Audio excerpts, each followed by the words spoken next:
Hey guys, it's Cassie and today we're going to be going through the biggest luxury bag releases of 2022 and if they're still worth buying in 2023. We have got 12 bags to go through today and the links to these bags will be below in the description box, or also you can click the shopping prompt on the screen. And before we jump into the first bag, this part of the video is sponsored by IDYL and I have a code for you. Very exciting. IDYL, if you are unaware, does these fabulous fine jewellery pieces. They use sustainably lab-grown diamonds and gold.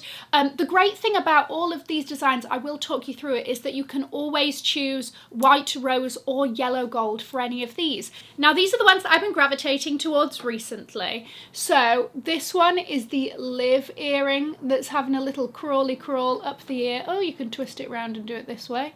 Oh, versatility, we love it. And then we also have the Romy, which are these earrings that sort of hook round. Do you see how they're like a little hook? And then on this ear we also have the Power Cuff, which is just full diamonds all the way around. And what I like about this is that it's on there, right? Like, you're not going to have this randomly fall off. Should I lose diamonds on the street? I'm never coming back from that. And the other great thing about IDYL is that they're modular. So once you buy the diamond stud, I'm going to demonstrate using the earrings, but they do also do necklaces and some other pieces. You can then choose different add-ons. So like I showed you, I had the Romy on. Let's add the Luna, which is this like half diamond hoop. It's just so much more easy and cost effective to change up the vibe every time, and by adding add-ons instead of having to buy a whole new pair of earrings, right? And because these are lab grown, the price point is a bit more approachable. Great gift for the festive season. They have really great packaging and fast shipping as well. So if it's a late gift, you can have it sent direct and they'll do you a little gift message and all of that. My code is CassieThorpe10. That gets you 10% off. Details about that will be in the description box, but check out their website. They're always doing a sale or a promotion. Sometimes they give you free goodies. My last order came with this great wooden jewellery box that I like to keep my usual suspects in. I don't take any of these off. I'm very lazy with my things, so I like a good low maintenance piece. And definitely check out IDYL. Thank you so much, IDYL, for sponsoring this part of the video. Okay, kicking it off, I'm going to try and do this chronological order. All right, so let's think all the way back to January, kicking it off with the Dior Vibe. The fact that this is the first time you've probably heard that talked about since January maybe tells you what I think. No, launched in January.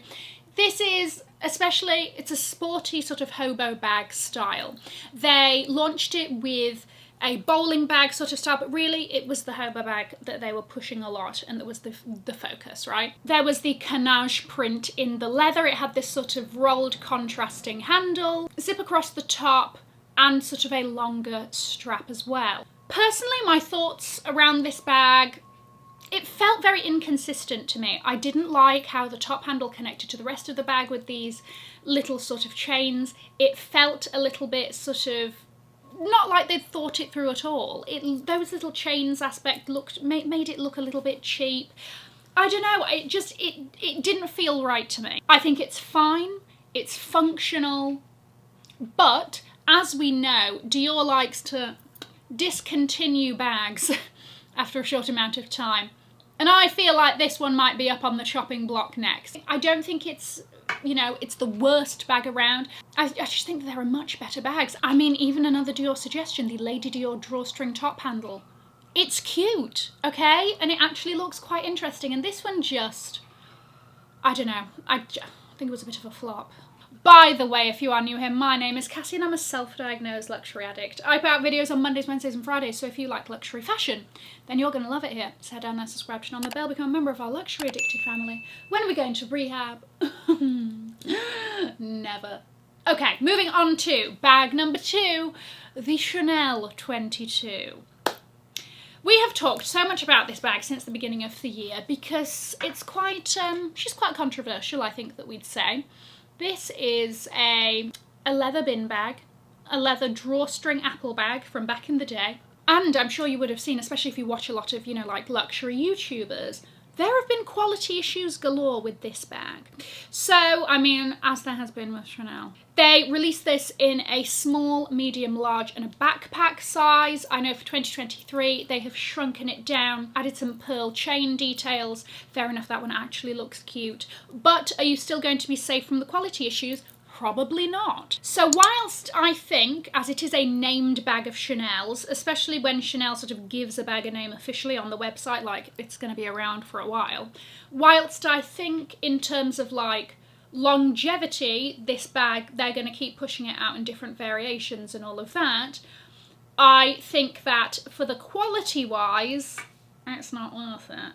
If you're absolutely adamant, then probably the fabric versions are going to have less quality issues than the leather, because it's like the leather cracking that seems to be a problem. The Fendi Fendigraphy. So you've got a very sort of simple shoulder hobo bag style, you know, like a little half moon something or other going on there in leather. They did this in a small nano size, and for some of the variations there is a medium size as well.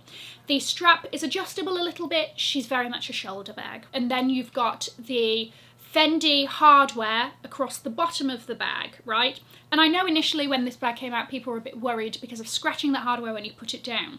The hardware they've kind of used one step ahead. Almost like a little bit, it's like antique goldy, and it's a bit dull. It's not shiny, so it's not going to show up scratchy. A, it's not going to scratch that easily, and if it does, and even if you do get scratches, it's not going to be obvious. So personally, I think this is a great bag. I think it's versatile. I think it's still sort of on trend if you care about that going into 2023. I think that it works for so many different occasions, situations, styles, that this is a really, really great option if you are looking for a shoulder bag. It also fits a lot, especially in that small size.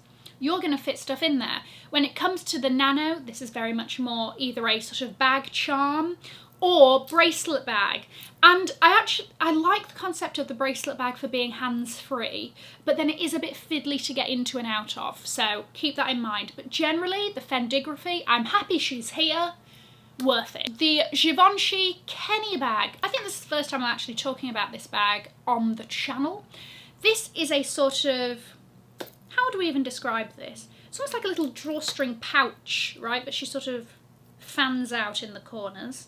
And then for the chains, you've got this sort of the Givenchy 4G symbol that's like cubed. It's very hardware heavy, and then you've got the new Givenchy lock on the front.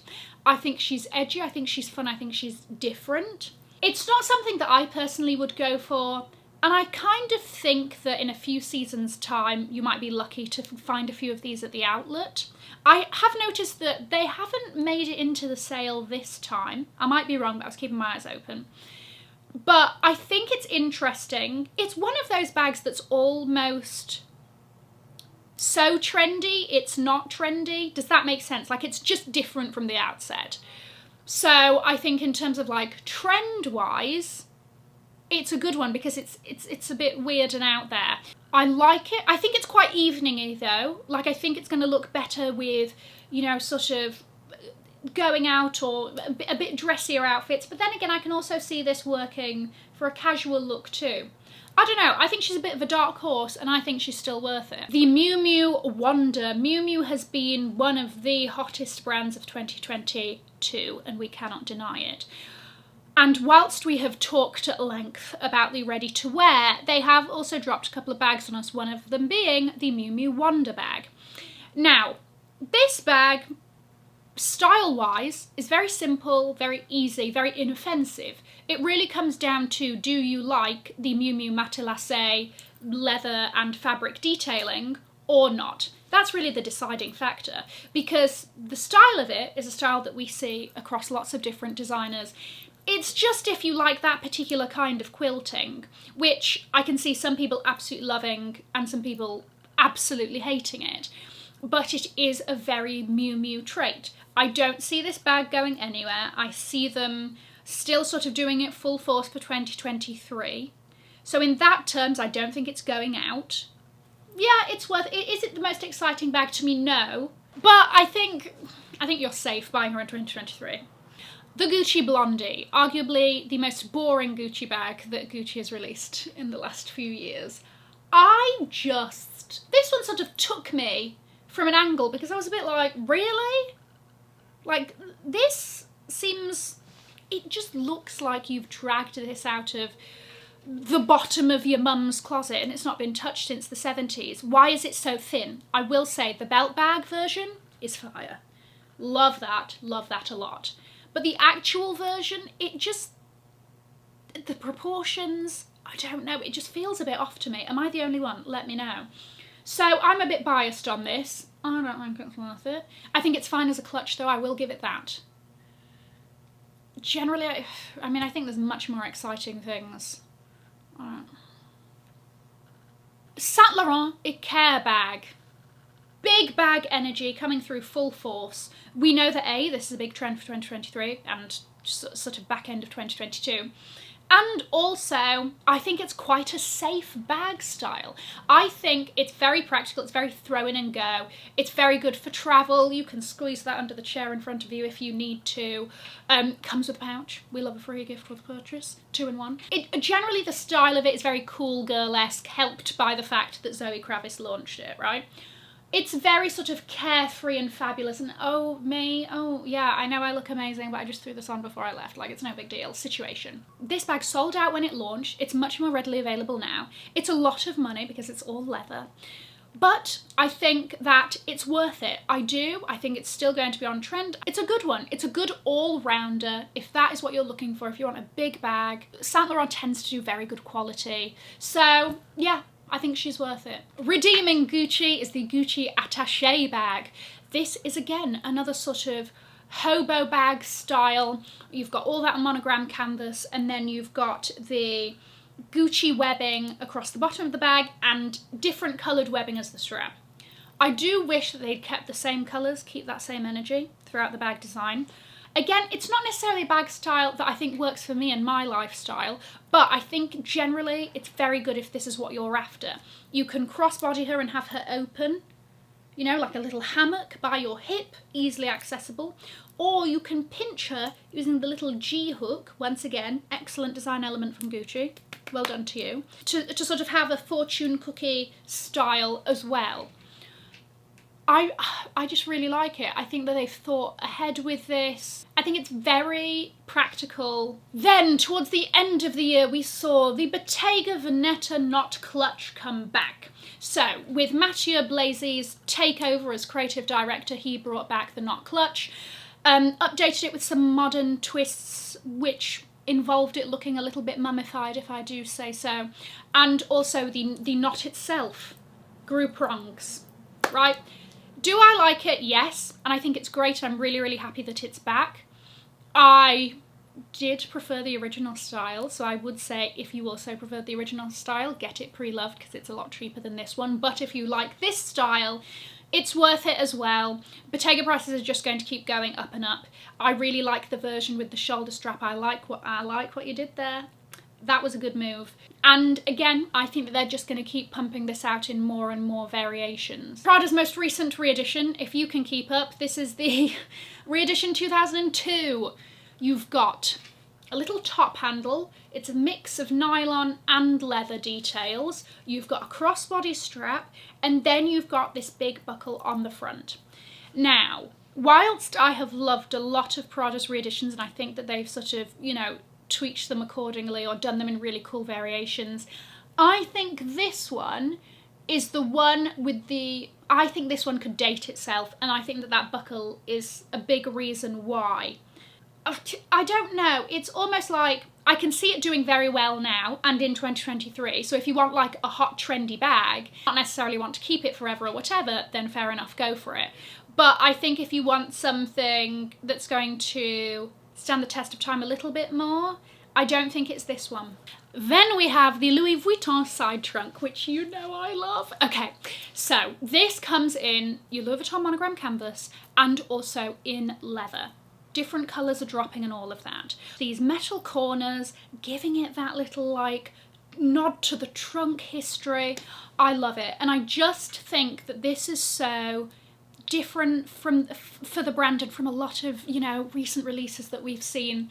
Yes, there are some issues that we'd possibly be having with cracking and all of that, but there was one particular colourway that I was like, it's gonna happen. I am the guinea pig. I'm happy to be the guinea pig, okay?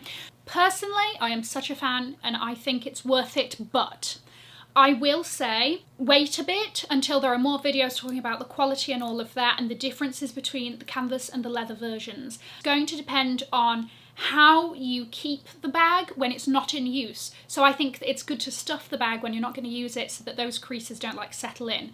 And then the other thing is going to be how much you use it, right? But anyway, just overarching, I love her. And the last bag release of the year is the Celine Matelasse, which I think is just a whole dish of nothing. This bag is giving free gift with purchase. It is just sad. With the Celine there in its gold hardware, with the cheapest looking chain I've ever seen. Right, I don't know what they were doing here. Whether it's this year, whether it's next year, it's not worth it, full stop. Anyway, there you go. Hope you enjoyed. Let me know what you thought of my thoughts. I'm going to leave a link to another video over here in case you haven't already seen it. Have an amazing morning, afternoon or evening wherever you are. And in the words of my father, if you've enjoyed it, tell your friends. If you haven't, keep your mouth shut. I'll see you in my next video. Mwah. Bye guys.